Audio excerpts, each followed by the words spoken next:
నిన్న రాత్రి విజయవాడలో ఒక చరితాత్మకమైనటువంటి అంబేద్కర్ స్మృతి వనం పైన గుర్తు తెలియని వ్యక్తులు దాడి చేసి ఎవరైతే అది ప్రారంభించారో వైఎస్ జగన్మోహన్ రెడ్డి గారు ఆ రోజు ముఖ్యమంత్రిగా ఉండి ప్రారంభించారో ఆయన పేరుని సుత్తులతోనూ రాళ్లతోనూ కొట్టి వాటిని చెరిపేసేటటువంటి ప్రయత్నం చేయటం అనేది చాలా దురదృష్టకరమైనటువంటి సంఘటన. ఇవాళ రాష్ట్రంలో జరుగుతున్నటువంటి చేష్టలు కానీ సంఘటనలు కానీ చూస్తున్నప్పుడు ఇది ఒక ఆటవిక రాజ్యంగా ఉన్నది తప్ప ప్రజాస్వామ్యంగా లేదు.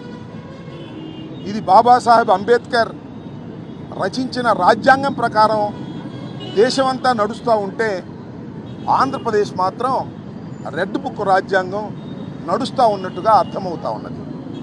నిజంగా బాబాసాహెబ్ అంబేద్కర్ని గుర్తుపెట్టుకొని జగన్మోహన్ రెడ్డి గారు ముఖ్యమంత్రి అయిన తర్వాత ఒక ఆలోచన చేసి ఒక స్మృతివనాన్ని నిర్మించాలనేటువంటి ఉద్దేశంతో ప్రభుత్వం తరపున 125 అడుగుల ఎత్తు కలిగినటువంటి అంబేద్కర్ విగ్రహాన్ని విజయవాడ నడిబొడ్డులో ఎంతో వ్యయ ప్రయాసాల కోర్చి ప్రభుత్వం దాన్ని నిర్మించింది, ఘనంగా ప్రారంభించింది. మనం విజయవాడలో ప్రవేశించేటప్పుడు మొదటిగా తల ఎత్తి చూస్తే కనపడేది బాబాసాహెబ్ అంబేద్కర్ విగ్రహం. అలాంటి విగ్రహాన్ని ఆవిష్కరించి ప్రారంభించినటువంటి జగన్మోహన్ రెడ్డి గారిని కొనియాడవలసినటువంటి ప్రజాస్వామ్య దేశంలో నాకు అర్థం కాల. రాత్రిపూట లైట్లు ఆర్పేసి, చాలా పోలీస్ బందోబస్తు ఉంటుంది ఆ స్మృతివనానికి, లైట్లు ఆర్పేసి దుండగుల్లాగా ప్రవేశించి వాటిని తొలగించేటటువంటి కార్యక్రమం చేశారు ఆ గుర్తు తెలియని వ్యక్తులు అంటే వారు ఖచ్చితంగా తెలుగుదేశం పార్టీ వారు అని మేము ఇవాళ ఆరోపిస్తున్నాం. చంద్రబాబు నాయుడు గారి ప్రమేయంతో, లోకేష్ గారి ప్రమేయంతోనే ఈ సంఘటన జరిగింది. అలా జరగలేదు. ప్రభుత్వానికి సంబంధం లేదు, చంద్రబాబు నాయుడు గారికి సంబంధం లేదు, లోకేష్ గారికి సంబంధం లేదు. అయితే దాన్ని ఖండించాలి. ఖండించి మళ్ళా జగన్మోహన్ రెడ్డి గారి పేరుని అక్కడ మళ్ళా ప్రతిష్ఠింప చేయాలి. అలా చేసిన రోజును మాత్రమే ఇవాళ ఈ ప్రభుత్వం మీద ఉన్నటువంటి మరక పోతుంది. నేను చూస్తున్నా చాలా చోట్ల సెక్రటేరియట్లు ప్రారంభించారు జగన్మోహన్ రెడ్డి గారు, లేదా మరొక అభివృద్ధి కార్యక్రమాలు ప్రారంభించారు. వాటన్నిటినీ పగలగొడుతున్నారు, వాటన్నిటి మీద దాడి చేస్తున్నారు. ఏమిటి అన్యాయం అని అడుగుతా ఉన్నా, ఏమిటి ఆటవిక రాజ్యం అని అడుగుతా ఉన్నా. జవహర్లాల్ నెహ్రూ గారు నాగార్జున సాగర్ నిర్మాణం చేసి ప్రారంభించారు. ఇవాళకి వెళ్ళినా అక్కడ జవహర్లాల్ నెహ్రూ గారి పేరు ఉంటుంది, పాల్గొట్టేస్తారా? మోడీ గారు వచ్చారు కాబట్టి పాల్గొట్టేస్తారా? లేదు, చంద్రబాబు నాయుడు గారు ప్రారంభించిన సంఘటనలు చాలా ఉన్నాయి, అవన్నీ పగలగొట్టేస్తారా? పగలగొట్టేయాలా? ఏమిటి దారుణమైనటువంటి ఒక సాంప్రదాయాన్ని ఇవాళ తెలుగుదేశం పార్టీ అధికారంలోకి వచ్చిన తర్వాత తీసుకొచ్చారు. ఇది చాలా దురదృష్టకరమైనటువంటి సంఘటన. జగన్మోహన్ రెడ్డి గారు ప్రారంభించినందుకు మీకు కోపమా, లేక అంబేద్కర్ గారి విగ్రహం అంతెత్తున ఉందని ఓర్వలేని కోపమా? చెప్పాలి అని అడుగుతా ఉన్నా.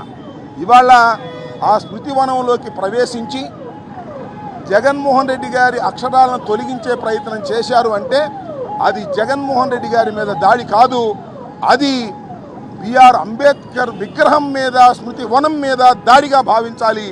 ప్రజాస్వామ్యవాదులందరూ ముఖ్యంగా అంబేద్కర్ విధానం పట్ల విశ్వాసం ఉన్నటువంటి ప్రతి ఒక్కరూ దీన్ని ఖండించాలి.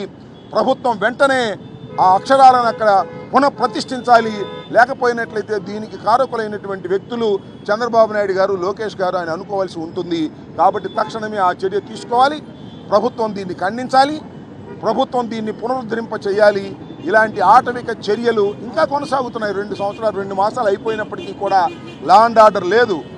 ఇలా దారి దోపిడీలాగా కిడ్నాపులు చేస్తున్నారు, లేదు దాడులు చేసి విగ్రహాలను పగలగొడుతున్నారు. రాజశేఖర రెడ్డి గారి విగ్రహాలను తగలేశారు, పగలగొట్టేశారు. జగన్మోహన్ రెడ్డి గారి పేర్లు తొలగించేటటువంటి కార్యక్రమం చేస్తున్నారు, సుత్తులు పెట్టి కొడతా ఉన్నారు. ఏమిటిది అని అడిగితే హోంమంత్రి గారు మాట్లాడితే ఎక్కువ మాట్లాడతారు, లేకపోతే మాట్లాడరు. ఈ రెండే. మాట్లాడితే అధికంగా మాట్లాడి జగన్మోహన్ రెడ్డి గారిని దూషించడానికే హోంమంత్రి గారు ఉన్నట్టుగా కనిపిస్తుంది తప్ప లా అండ్ ఆర్డర్ను కాపాడటానికి దుష్ట చర్యలను అరికట్టడానికి హోంమంత్రి గారు హోమ్ డిపార్ట్మెంటు లేనట్టుగా కనిపిస్తుంది. కాబట్టి మా డిమాండ్ ఏమిటంటే దీన్ని ప్రభుత్వం ఖండించాలి. దానితో పాటు వెంటనే జగన్మోహన్ రెడ్డి గారి నేముని అక్కడ పునరుద్ధరింప చేయాలి.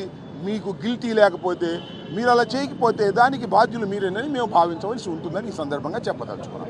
దానికి సంబంధించి ఇవాళ వైఎస్ఆర్ కాంగ్రెస్ పార్టీ తరఫున మేమందరం వచ్చి ఇక్కడ అంబేద్కర్ విగ్రహానికి పాలాభిషేకం చేసి నిరసన తెలియజేయాలనే ఉద్దేశంతో మేమందరికీ వచ్చాం. ఈ నిరసనని మేము బహిరంగంగా తెలియపరుస్తున్నాం. దీని మీద తక్షణమే చర్యలు చేపట్టాలని కూడా కోరుతున్నాం. కేసు రిజిస్టర్ చేయాలని కూడా కోరుతున్నాం.